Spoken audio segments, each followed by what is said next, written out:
Hello and welcome. So next example, we're going to look at exponential growth and decay like in natural sciences. So the unlimited growth or decay is given by this formula. So A equals A0 e to the RT. It's very similar to the compound interest formula. So you have an original amount of something. It could be a population of people, bacteria, viruses, or some sort of material, some sort of chemical. So it grows or decays at a rate R.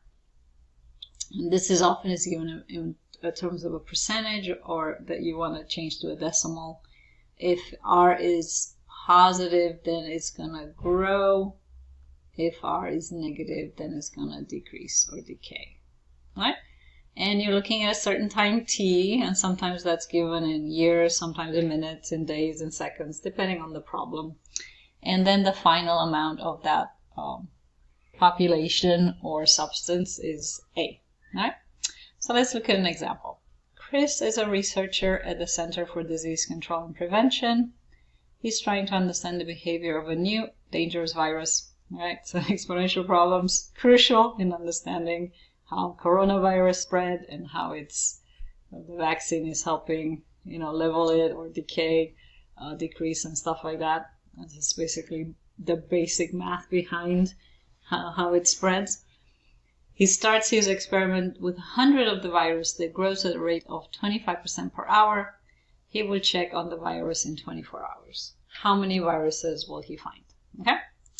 So he's trying to figure out the amount that will be there. He starts with 100, so that's your A0, initial population.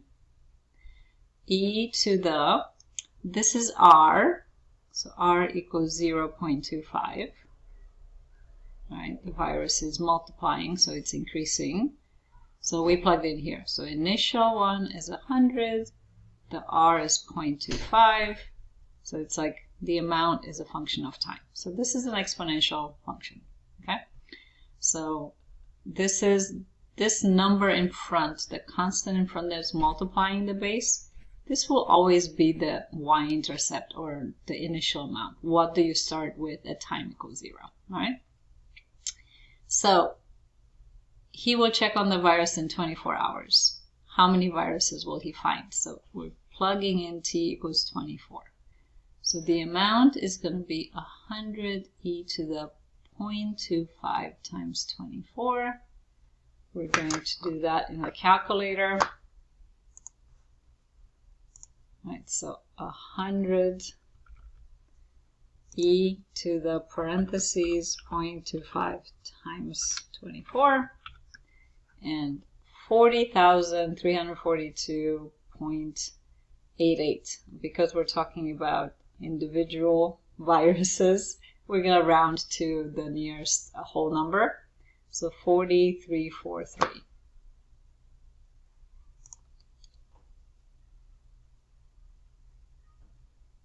Now, that's a pretty quick increase rate, right? So in one day, you went from 100 to 40,000 or over 40,000. Okay. It all depends. So some things are multiplying or increasing at a faster rate than others. This one was just given to be 25%. All right, and that's it for this application.